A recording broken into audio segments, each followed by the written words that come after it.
I made a video before with the differences between NiceHash and direct ETH mining, but I guess my volume wasn't working and I didn't notice that because I didn't double check the video before I uploaded it. So I'm going to redo this quickly. I just have to put in the verification, my two-step verification for NiceHash. Okay. And NiceHash is good. So I don't know why people put it down all the time. I know they had that hack a couple years ago, and then some money was stolen, but they instead of like scamming everyone and shutting down like they could have, they paid out. Um, One good thing about NiceHash is you get paid in Bitcoin. So if you have just, like one card or a couple cards or 10 cards, doesn't really matter. But if you only have a little bit, your payouts, you can get your payouts sooner and they're in Bitcoin. Because if you get Ethereum and you go to exchange that for Bitcoin and send it somewhere to take that money out, you're really going to have no money left with gas fees from Ethereum and stuff. So this is a good option for mining, really. And you can exchange on here. I haven't done that, but you can see some of my withdrawals, or not my withdrawals, my payouts that they paid me, and then there was a withdrawal. I mean, it is good, you know. I might end up using it again. Who knows?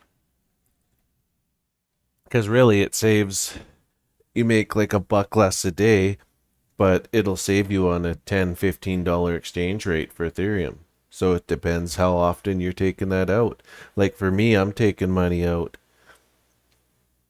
and I'm buying graphics cards with it. Here's my 4 payouts so far. And now Ethermine, they changed it to point 0.1 for each payout. I tried changing it a little further up, but it wouldn't allow me to, so I don't know if they're having issues or I restarted my computer and then also turned my miner off and on a couple times, see if IP would change. Because when you change it, you have to change your IP, put in your IP address, and then change the amount. And it wouldn't let me do that, so tried to put it to 0.3. It's good. I mean, if you want to just stick with your coin, like Ethereum, ZEC, whatever the hell this is, never heard of that one, but yeah, like a lot of people like mining Raven coin, right? So if that's what you're into and then you want to keep those coins, then this is the way you want to do it. Then you don't have those exchange fees. But if it's just keeping it simple and you're paying out in Bitcoin, you're paid out in Bitcoin and that's what you want, and you're either just going to sell it or you just want to hold Bitcoin, then I would use NiceHash because then you have less fees. Just transfer your balance into another wallet if that's what you're worried about is them getting hacked again.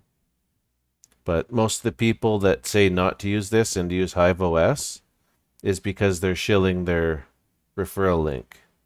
They're YouTube shillers, and that's all.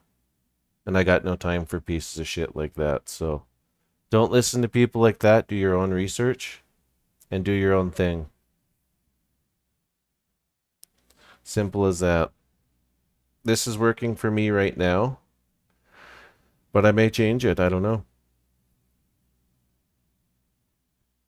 I'm in Canada, so it's way better. So this $36 is 45. So the monthly right now, the average is closer to $1,000. Yeah, it's closer to $1,000.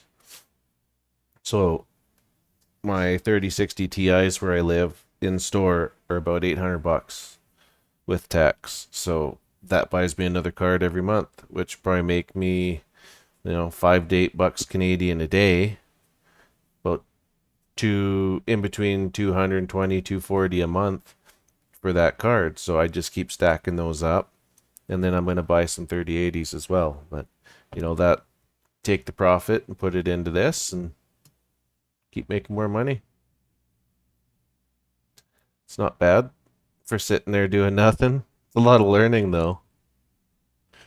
So there is really good things about using NiceHash, and it's simple to use. So if you're fresh with mining, that's why I used it when I first started, because it's easy. And really you just click withdraw and then boom, into your wallet you saved, add whatever wallet, and then you can withdraw it into that address. And the fees are pretty minimal. Like they're not much for fees. So it really saves you money in the end compared to mining like this if you're taking it out a little more often.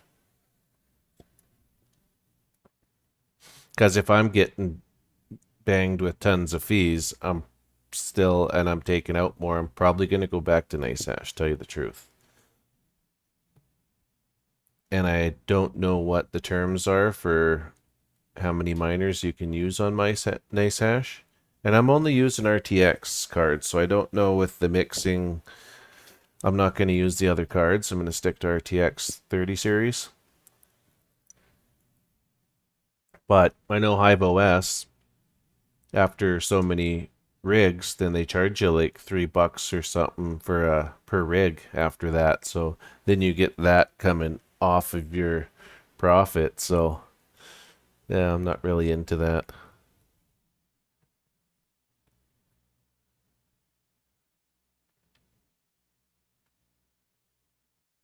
Yeah, nothing wrong with NiceHash. You can exchange it for a lot of different things too. Like I haven't done that yet, but you know, I right now I'm concentrating on building up my mining rigs. I just have one with 3 cards, two 3060 Ti's and the 3080 for the Win Ultra. And I'm on a list to get another 3060 Ti soon. I'm third in line. And then after that, then I'm going to get put back on the list and as quick as I can get another 3060 Ti. By summer, I want to be making 4 to 5 grand Canadian off the mining, so it's doable now with the markets the way they are. Look at, should be around 48K US. And I find it funny how people were hyping up 50K. I knew it was going to bounce down to 48 again right away. It'd be an easy short anyways. Too much hype. And it didn't hit 50K on every exchange either, so.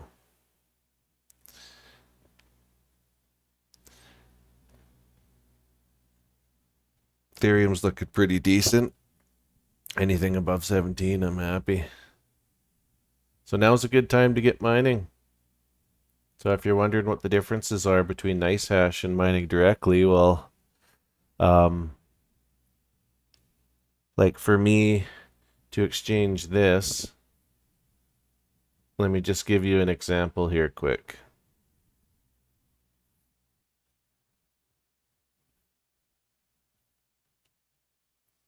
I'll just show you what the exchange rate is for Ethereum to Bitcoin, just in gas fees.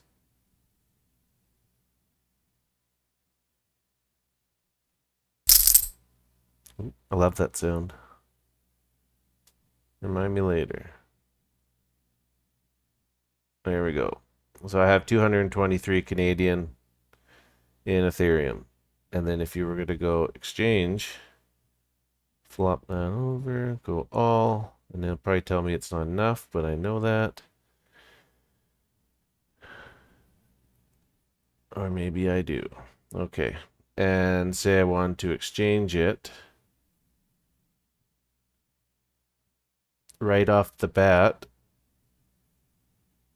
I have 0.096, 200, see it says 215, but I have more than that. So if we go back here, I have 0.0036, but then there's gas fees. So as soon as you go to exchange, now I have 0.096. See? So already I just took a cut, almost $10 cut, just off gas fees alone. and then we exchange it, and now I'm down to 207.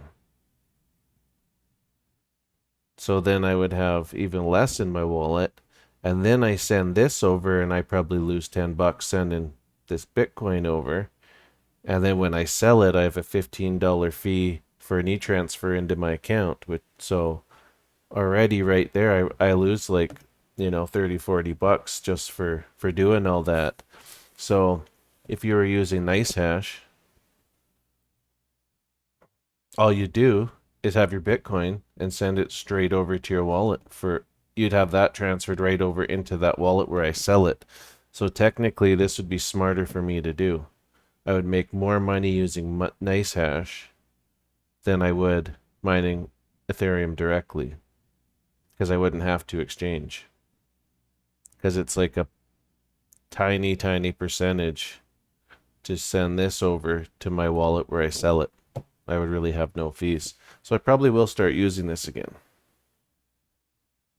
Once I get a payout on this again, which will be 0.1, I'm probably going to switch back to NiceHash because it'll save me money. I'll have less fees.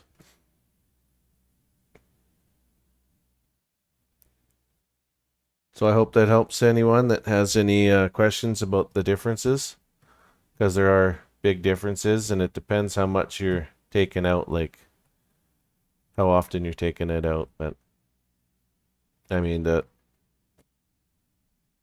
if you leave it long term and you're getting that little bit more, it might pay out. But if you're taking it out more often, I would use NiceHash. Less fees, make you more money. But I'll see you in the next one.